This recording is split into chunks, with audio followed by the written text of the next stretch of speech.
안녕하세요. 유부장의 친절한 이슈 분석 첫 번째 시간입니다. 저는 하이투자증권 투자솔루션부 유상훈입니다. 앞으로 시장에서 중요한 이슈를 아주 쉽고 간결하게 투자자분들께 알려드리도록 하겠습니다. 그래서 준비한 첫 번째 이슈는 AI와 반도체 산업입니다. 지난해와 올해 AI 관련 소식이 쏟아지면서 AI 관련 시장 규모와 성장률이 지속적으로 높아지고 있습니다. AI 열풍을 일으킨 챗GPT는 생성형 AI 수요의 일부로 생성형 AI는 텍스트, 오디오, 이미지 등 기존 컨텐츠를 활용해서 유사한 컨텐츠를 새롭게 만들어내는 AI 기술입니다. 향후 로봇이나 의료, 자율주행 등의 영역에서 AI 컴퓨팅의 영역이 확산되고 다양한 디바이스에 AI가 탑재되는 시대가 열리게 될 것으로 기대가 됩니다. 따라서 이에 상응하는 컴퓨팅 능력은 계속해서 발전할 수밖에 없는데요. AI는 대량의 데이터를 단기간에 학습하고 추론하기 위해서 특화된 프로세서가 필요한데 이 프로세서가 바로 AI 반도체입니다. AI 시장을 선점하기 위해 전통적인 반도체 기업은 물론 글로벌 빅테크 기업들도 자사의 서비스에 특화된 AI 반도체를 직접 만들겠다는 판단을 하고 개발에 참여하고 있는데요. AI 반도체 열풍으로 가장 주목받고 있는 기업은 바로 엔비디아죠.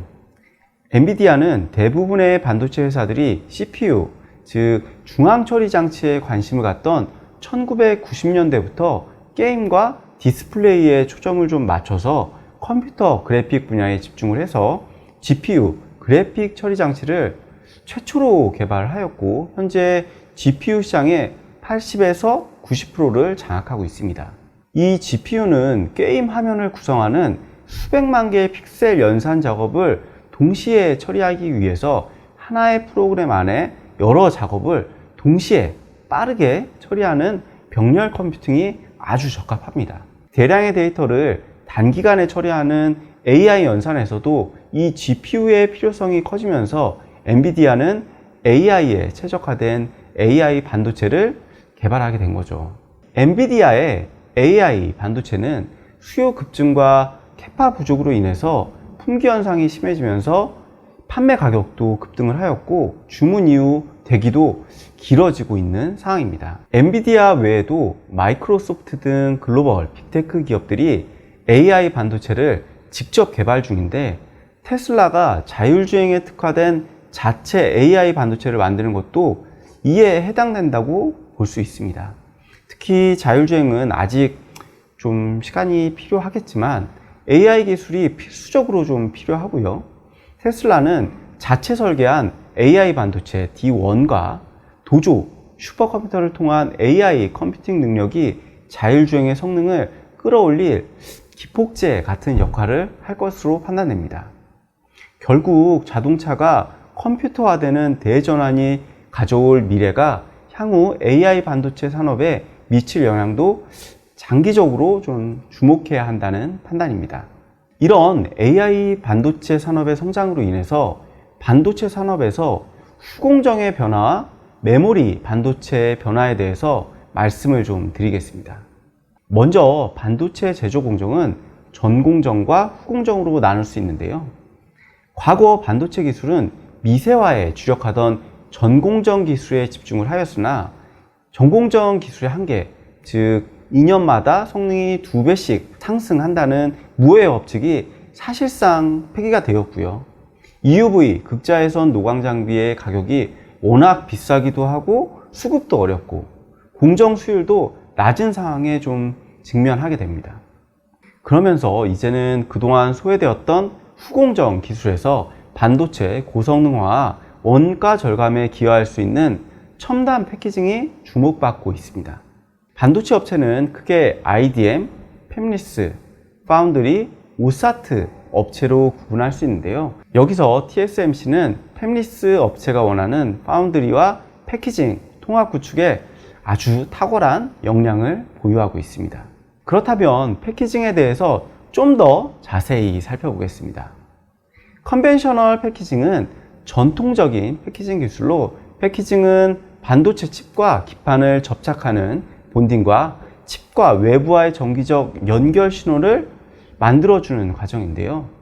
와이어 본딩은 칩을 금속 와이어로 본딩하고 BGA는 솔더볼이라는 금속 물질을 사용하여 와이어를 대체하였는데, 이 금속 배선 대비 전자의 이동거리가 짧아져서 전기적 효율성도 좋고 연결 통로가 많아지게 되면서 많은 데이터를 전송할 수 있게 되었습니다.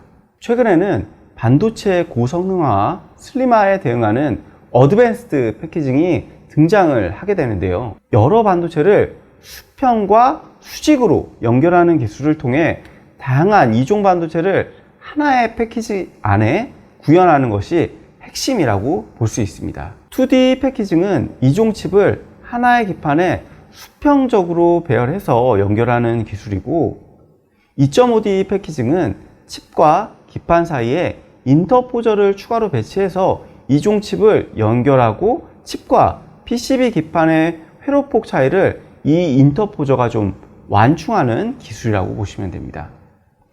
2.5D의 대표 기술은 TSMC의 코어스라는 패키징으로 엔비디아의 AI 반도체, 애플의 M2 등 고사양 칩을 이 패키징 기술로 생산하고 있습니다.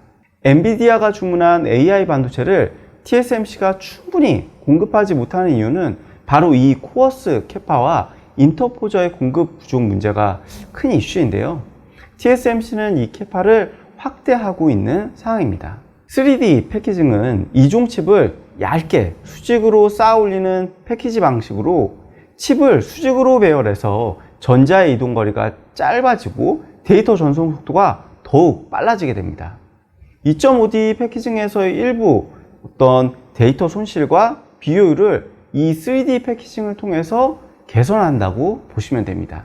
3D 패키징에서는 수직 적층을 통해서 연결거리를 좁히고 관통 전극인 TSV를 통해 대역폭을 확대하여 연결하는 기술이 적용이 됩니다.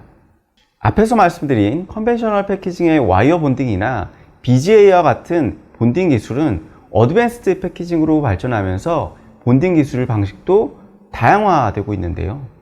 방금 언급한 TSV는 3D 적층 기술에 요구되는 기술로 HBM 고대역폭 메모리에 D램을 3D로 적층할 때 칩에 미세한 구멍을 뚫어서 칩을 전극으로 연결하여 데이터 처리 속도를 혁신적으로 끌어올린 기술입니다.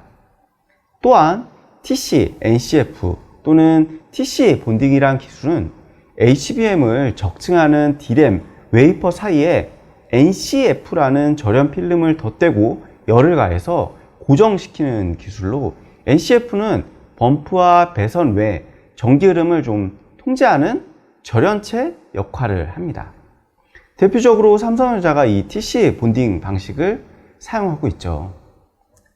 또한 MR, MUF 기술은 D램 웨이퍼 사이에 NCF 대신 액체 형태의 실리카 에폭시 소재를 주입하고 굳히는 공정입니다. 이 기술은 TC 본딩의 불량률을 개선하고 열 방출에 좀 효과적이어서 SK 하이닉스가 HBM 3세대 제품부터 적용하고 있는 기술입니다. 이 외에도 하이브리드 본딩은 범프를 빼고 구리와 구리로 직접 연결하는 기술인데요. MR, MUF 기술에서 범프 사이로 이 액체가 빈틈이 생길 수 있는 불확실성 부분을 좀 해결하고 범프가 사라지기 때문에 두께가 좀 더 얇아질 수 있습니다. TSMC는 코어스 패키징에서 칩과 칩 사이 연결 통로인 범프에서 병목 현상이 좀 발생하거나 범프 수의 증가로 서로 좀 달라붙는 불량이 발생하면서 하이브리드 본딩을 도입을 했습니다. SK 하이닉스나 삼성전자도 이 하이브리드 본딩 기술을 준비하고 있는데, 이 기술을 도입하기 위해서는 CMP 공정과 정밀한 본딩 장비가 좀 필요합니다. 패키징 기술에서 TSMC를 계속 언급하고 있어서 국내 투자자분들은 삼성전자의 어드밴스드 패키징 현황이 좀 궁금하실 텐데요. 삼성전자는 TSMC에 이어 글로벌 파운드리 점유율 2위 업체입니다. 이렇게 말씀드리면 삼성전자가 금방 1위를 따라잡을 수 있지 않을까라는 생각이 들 수도 있는데, TSMC의 점유율이 무려 56.4% 수준이고 삼성전자는 11.7% 수준으로 TSMC가 점유율 측면에서 좀 압도적인 상황입니다. 특히 어드밴스드 패키징 기술은 TSMC가 삼성전자보다 10년 정도 앞서 있다는 것이 업계 전문가의 진단입니다. 그래서 삼성전자도 첨단 패키징 사업을 위해 지난해 말 조직 개편을 통해서 어드밴스드 패키징 팀을 신설하고 TSMC 출신 인사를 영입해 기술 개발을 진행하고 있습니다. 오사트 업체는 반도체 칩을 제품화해 전자기기에 실장을 하고 테스트를 통해서 완제품을 생산하는 업체입니다. 글로벌 오사트의 점유율은 대만, 중국, 미국 업체들이 글로벌 시장의 70%를 차지하고 있고, 국내 업체의 점유율은 5%도 안 되는 수준입니다.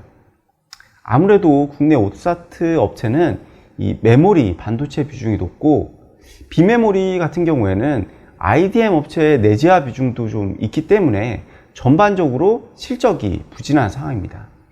다만 이 향후 국내 IDM 업체가 첨단 패키징 기술 내재화에 집중을 하고, 부가가치가 비교적 낮은 후공정 오사트 외주 물량의 확대 가능성으로 좀 관심을 가질 필요가 있습니다. 메모리 반도체 산업에도 큰 변화가 진행 중입니다. AI 연산에서 데이터 처리의 병목 현상을 좀 해결하기 위해서 도입된 것이 앞서 언급한 HBM인데요. SK 하이닉스와 삼성전자가 글로벌 HBM 시장 점유율 90%를 차지하고 있습니다. 특히 엔비디아의 AI 반도체에는 SK 하이닉스가 이 HBM을 독점 공급하고 있는데요.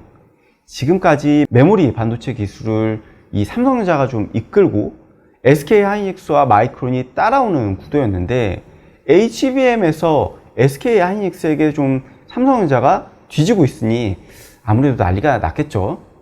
일단 삼성전자는 AMD, AI 반도체에 HBM을 공급을 하고 파운드리 생산 계약을 한 상황입니다. 또한 엔비디아에도 향후에는 HBM 공급을 할 수 있을 것으로 시장에서는 기대를 하고 있는 상황입니다. 여기서 중요한 점은 메모리 반도체가 기존 커머더티, 이 원자재 성격에서 HBM의 스페셜티 경쟁력이 부각될 수 있다는 점입니다. 기존 메모리 반도체와 같은 범용 제품이 아닌 고객의 요구에 따라 맞춤으로 메모리를 쌓는 이 HBM은 주문 제작을 통한 커스터마이징 제품으로 메모리 반도체 업체별로 기술적인 격차가 벌어질 수 있습니다. 메모리 반도체는 스펙이 동일하면 어떤 회사 제품을 써도 크게 상관이 없기 때문에 원유 등과 같은 원자재 성격과 비슷합니다.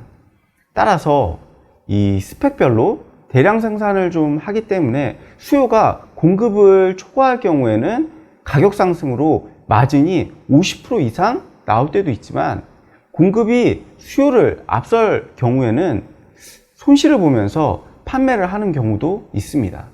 그래서 최근 메모리 반도체는 수요 급감으로 인해서 역사적인 감산을 하고 있는 상황이죠.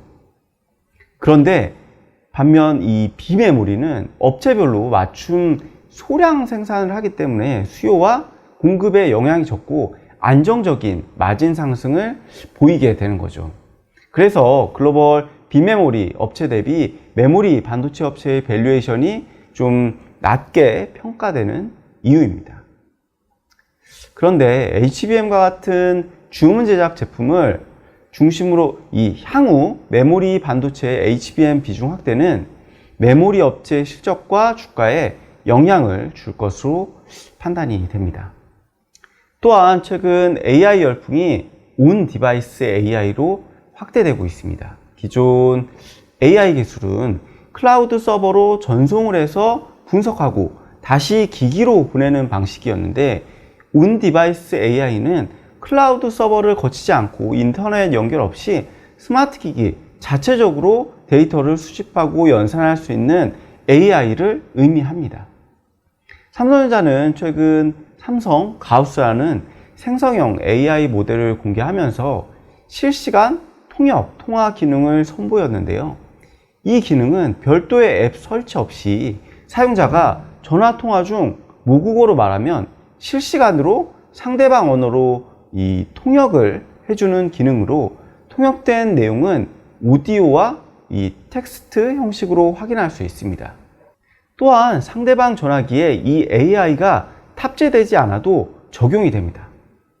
온 디바이스 AI의 발전을 통해 통역뿐만 아니라 사용자의 다양한 정보를 직접적으로 파악할 수 있게 되면서 스마트 기기의 사용자 맞춤형 서비스도 향후에는 더욱 강화될 것으로 기대가 됩니다.